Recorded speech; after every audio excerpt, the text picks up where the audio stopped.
Hi everyone, so welcome to my channel. My name's Tom, or Astro Tom, and today I'm going to be talking about my channel and why I started the channel, what I'd like to get out of producing this, and hopefully you'll get to enjoy all the things that I enjoy, which is astronomy and astrophotography. For me, when I first started getting into astronomy, it was the moon. The moon captivated my imagination, and I was really excited about just wanting to get some close-ups of the moon, and didn't really know how I wanted to go about it. Whether this was something that I was going to be doing, just occasionally. So, my first ever purchase that I got was the Celestron Skymaster 20 by 80 millimeter Poro binoculars. I think I've pronounced that right. I think so. And to be honest with you, they've been alright. I'm not going to sit there and give a load of ball. These were decent to start with, but it didn't last long. The first night that I got these, I went out, I was so excited, I looked up at the moon, and everything's shaky because I'm standing there with this giant pair of binoculars, and I'm like, wow. After a while, when you're sitting there looking up constantly at the sky, it makes your arms ache, it's quite uncomfortable. So the first thing that I went and purchased, and I suppose really for me, this was the start of it, is knowing that I was going to end up having to purchase one thing after another, and it just spirals out of control, and before you know it, you're £20,000 in a hole, and that rabbit hole goes pretty deep. So I purchased the next day my tripod. I didn't want to go with a cheap one, so I went with a pretty decent one. I can't even remember what that one was called, but I made sure it was a nice sturdy tripod. I think it cost me about £130. And then that night was a clear night, which was shocking. So I set up the tripod and started looking at the moon, and it was great. It was entertaining, it was nice and fun. My kid came out and had a look through the binoculars, my wife came out and had a look through the binoculars, but they're like 30 seconds and they're back in the house, and I'm sitting there in the garden by myself, just staring up at this moon. So I start looking around and trying to find different different objects to look at. So I start looking at Polaris, for instance. I never see Polaris through anything before, so having a look through that, it doesn't zoom in very much. The focus is great, the quality is fantastic. So I then downloaded an app, and the app that I downloaded was Star Chart, and I got that, and I'll show you what it looks like on here. So not sure how well you can see that, but it comes up on your phone as a little, almost like a little Saturn, and a white Saturn. And I started looking, I'd look up at the sky and I would go like, right, okay, so that's there, and I'm going to have a look in that direction and see what I can see. It didn't take long to soon realise that binoculars was not going to be for me. I needed something that was, controlled by computer. So binoculars, I had a lot of fun with them while they lasted. I still use them occasionally, to see if I can see any other targets. Now I've got a little bit more of an understanding of the night sky, but I'm still learning myself. I've only really been into this since 2020, so there's a lot to learn, and in a short period of time. And being in the UK, we mainly have cloudy nights, so they don't get to see much other than clouds, a little bit of rain here and there, and some icy weather. But when it is clear, we're lucky enough. I live in a quite a dark area, so I managed to get myself an observatory put in this year, which was great. And I'll go over my other telescopes and what I've got and what my equipment I use daily. But the binoculars for me were the first real sort of insight into astronomy and just looking up and enjoying the night sky. You know, I've always been fascinated by the night sky. It's been great looking through. But I've moved on from the binoculars, and what I'd say is, if you was to get into astronomy, binoculars are a great way to go. They're really great. I mean, yeah, you'll have a lot of fun with them, you know. And you know, my daughter, she's not really into the space and into the sky, and neither's my wife. So for me, you know, I was like a kid, super excited, wanting my wife and my daughter to come out and spend time with me. It just didn't happen. So, you know, no big loss, you know, the loss is to them, not me. I still get to go out and enjoy the night sky in the garden, and you know, we live in the countryside, so we've got a nice area that I can actually take my other mount and I can control that and do some wide angle images, which is great. But the one thing I would say is that if you do buy the Celestron binoculars, it doesn't really matter what pair you get. I mean, all I would say is if you're buying a bulky pair like this, that they're heavy. I mean, I'm not sure what these weigh.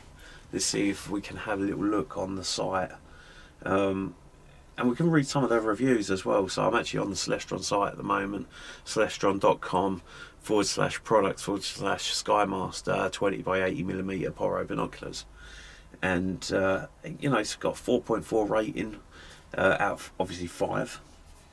With 3,834 ratings, so it's got some really good ratings on here. So like the first review, it says, for instance, it's a little heavy in the hands, but it makes up for it with a beautiful zoom towards the moon and other galaxies. I really love it. The binoculars are just as described, of excellent quality, very punctual. Another 5-star review, no comment. The Celestron Skymaster 20x80 binoculars are a fantastic choice for those seeking a versatile and powerful instrument for both terrestrial and astronomical observations. With their impressive 20 times magnification and 80mm objective lens diameter, these binoculars offer a remarkable viewing experience. It's true, they do. You know, let's go on to something that's a little bit more negative, shall we, and see what they say. Solidly built, heavy binoculars for use on a solid tripod only. Yeah, and this is exactly what I was saying. Is you've got to have that. You've got to have that tripod, and otherwise it's kind of pointless, and you'll be sitting there achy arms, and you'll feel defeated by the time that you go in the evening, and you'll think, I just don't want to go out there and do it again. I think personally, it's a great option. You know, they put some pictures on here as well, so you can go on there and you can look up people's reviews with their pictures and, you know, what they've actually imaged through binoculars. I'm not sure how they've imaged it, but it shows the moon, how they've seen it, and actually it looks about right in sort of the scale that they've put on it. Yeah, big and chunky, require a solid tripod or Popeye's steady and strong hand. So yeah, they're good. But one thing that I would say about the binoculars, they are great, but when you start coming out into the evenings, and especially if you're in England or you're in an area where the humidity is quite high, I purchased myself the Celestron cleaning product kit, and you know, this one I haven't opened this one before. This is pretty much brand new, I believe. It is brand new. So like the first item that you get is almost like a little lipstick. Pull the cap off, and then what you get is like this brush inside. And you know what we can do actually, we can clean one of the lenses. These have been sitting for a while, so they probably are a little bit dirty. I'm not sure how well, if I zoom in, you'll be able to see the lenses, but you can see they're quite dirty. Yeah, they don't look very nice. And the first thing I start with is the actual brush, and I'll just brush any of the loose sort of gritty stuff out of them before I start actually wiping them with some sort of a cloth. Okay, so we'll then go into the bag, a little pouch that you get, and see what we've got. So here we've got like a lens cleaning. I'm not sure if that's going to pick that up. It's like a lens cleaning solution.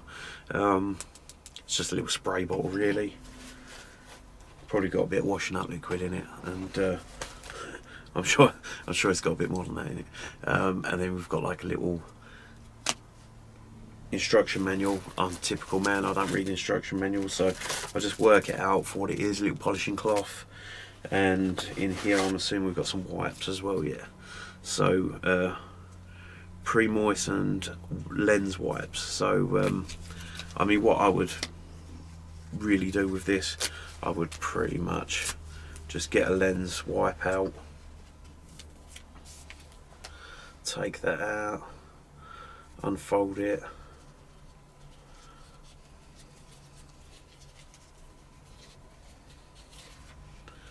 and then I would just wipe all inside. So you know you've got all of the gritty bits out. As soon as you've done one wipe though, I would always turn it around and just do another one. I mean, with the binoculars, I don't think it's as big a deal with the cleaning of the lenses. Don't get me wrong, it's still important. You know, you want to have nice clean lenses when you're looking through them. You don't want to have any sort of dots or smears or anything like that on them. So I'll use that cleaner, and then what we'll do, let's get a little polishing cloth out.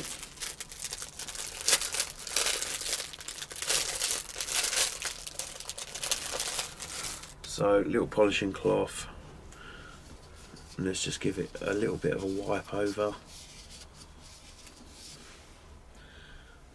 Right, so nicely wiped over. And with the brush, what I'll do is I'll just rub my hand over it, so any sort of gritty bits or anything like that, they come out of there. And then with this, directions for use. So spray a small amount of the liquid onto the cleaning cloth and use this moistened area to gently wipe the lens. Right, so I mean, we've used the wipes already to get a load of the junk off. We'll give it a little spray, so a couple of sprays, and then we'll just give it another wipe over with that part of the cloth. And then what we'll do, I'll just turn that cloth over. I actually have two different cloths that I use when I'm actually doing this normally. And then what we'll do, give that a little bit of a sprucey bruise. Get a brush, take off anything that's on there. So I've got dogs in my observatory at the minute, so which is not ideal. You know, you want to try and keep it in a nice clean location when you're doing any sort of cleaning of lenses like this. You don't really want to be having animals around, kids' sticky fingers or anything like that. And to be fair, that's not too shabby.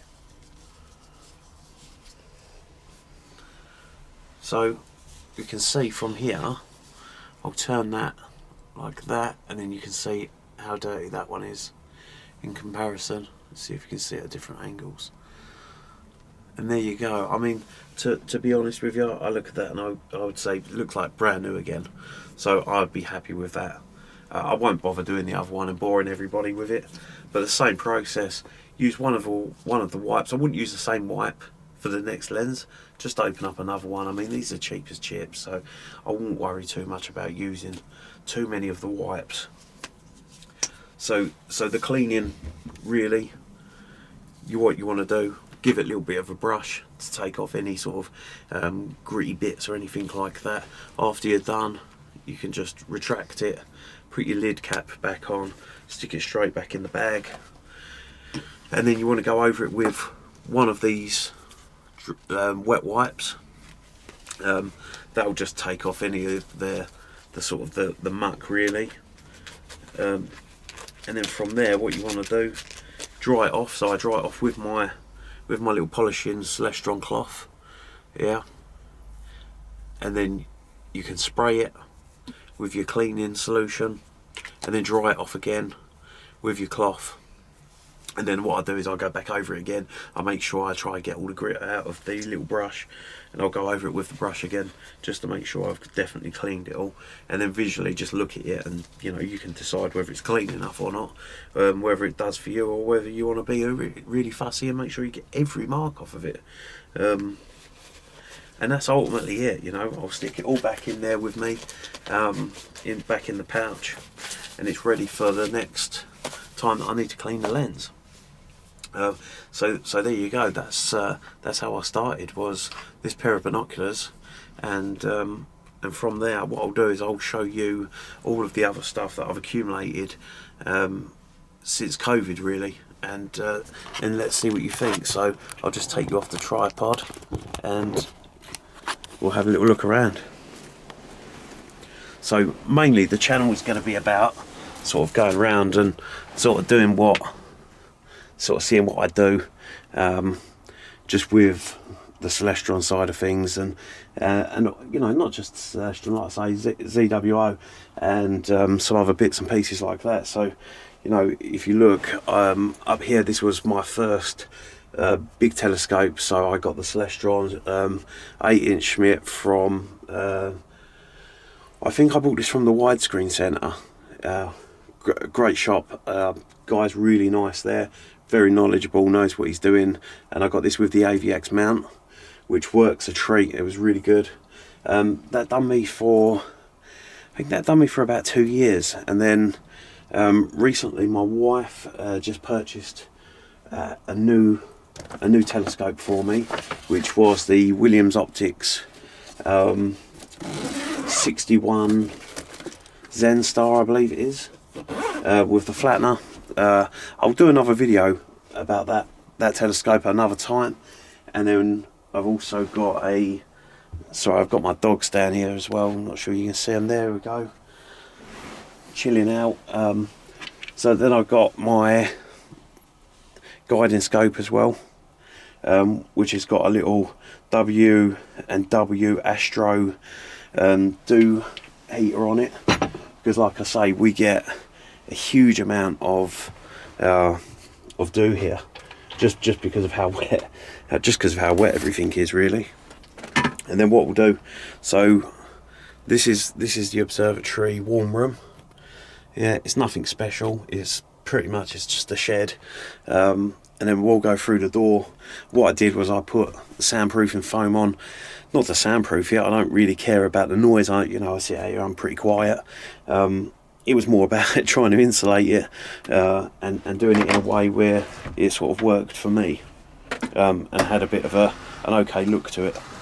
So going through into my observatory, this is my latest purchase. So this is my C11, and it's the Edge HD optics. We'll turn it around so you can have a little proper look at it. So this is on the CGX. I didn't get a CGXL. I didn't feel that it was necessary. I'm quite happy with what I'm running. So I got the Celestron Dew Shield, or Dew Shield, sorry, as I should say.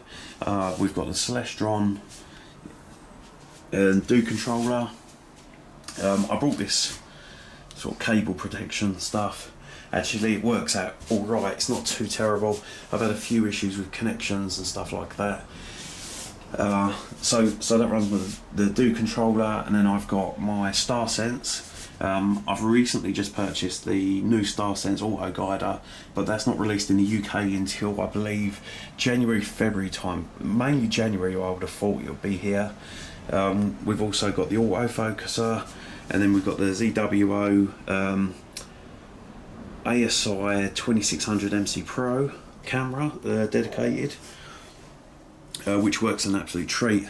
And then we're also running an ASI 120mm ZWO camera for guiding, and then I also have a laser dot finder scope. So I don't like the finder scopes, and I'm not sure whether that's something anybody else has had issues with, but for me the finder scopes are a little bit of a problem, especially when you're trying to look at something with a telescope like this, and then you go and put another find a scope that's also got a huge amount of zoom, and you're sitting there and you're like, what am I actually looking at? And don't even know. So I thought that what was best for me was I line up my telescope. So in my area I don't have anything that I can see, and I'll show you that when it's not raining. I mean, I'm not going to open the roof today, but when it's not raining, what I'll do is I'll show you why I can't focus in the daytime. Let's turn that around. So why I can't focus in the daytime on any object, because there is nothing around me. There's no trees in the distance. Don't get me wrong, I still have like neighbours' houses, and I've got other bits like that which do get in the way. But I can't point a C11 camera at my next door neighbour's, or a C11 telescope at my next door neighbour's house and focus on it. It's not going to work. So what I do is I usually wait for Jupiter, or I wait for something that's really bright, Vega or Capella, something like that, and then that's how I usually line up my red dot finder scope with my actual telescope, and then run my camera. So I've had a few issues with running my ZWO camera with my PC in the warm room, and I'm not sure whether that's a downloading issue or what's going on with that. But what I found was, when I put my ZWO camera onto my PC, and I've downloaded all the software, the drivers and everything, what I then get is it actually turns the power off on my camera when I actually connect to it. So it's a little bit frustrating that it actually starts to overheat, so I have to be really careful with it. So what I now do is I run through my old laptop, the MSI sort of trusty laptop that I've got. That seems to work a treat. It still connects to the camera. The coolers still go on the camera. The dew heater still comes on the camera. But like I say, if I run it into the PC at the moment, it's not working. And until I sort of speak to ZWO about a fix for that, or what the problem is, I've looked at the prop. It is, everything's exactly the same, except for I'm running an older version on the laptop, because I haven't had it connected to the internet. So it's not working on that, but it's not working on the PC, which is a newer version of the drivers and the software, but it works on the old laptop, which is running an older version. So maybe it just needs an update, and there'll probably be some more fixes at some point that'll come to that. But I mean, really, that's ultimately what my channel's about. Is about me and what I do, and my observatory, my warm room, and what I really like, and that's it. So I'll let you get on with the rest of your days. Subscribe and like the video. Any comments, please, make a comment. I'll be happy to reply. If I can help, I'll help. If you've got any advice for me, throw it my way. I'll use it. It's this channel is not about, for me, it's not about fame. It's not about trying to get popular or anything like that. I have no interest in that. I work from home. I've got a little bit of spare time, and I get a bit frustrated when I watch some of the other YouTube channels, and I think, damn, why didn't they just explain that little bit? Like when I've put my my autofocuser on, and I had issues with that, and it was simple little things that, I'm not the most intelligent guy in the world, so it was a little bit frustrating. And sometimes it takes a dumb person to tell another dumb person how to do it properly. So that's what I'm here to do. Not saying that anyone's dumb. But yeah, please subscribe and like the video, and I'll see you on the next one, where we'll be talking about, I'm not sure yet whether we'll talk about the Celestron Schmidt 8-inch and how I screwed that telescope up. I didn't just screw it up, pretty much destroyed it, and I can tell you all about that on my next video. So if you want to see more about what I'm doing and what have you, yeah, I'll see you in the next one.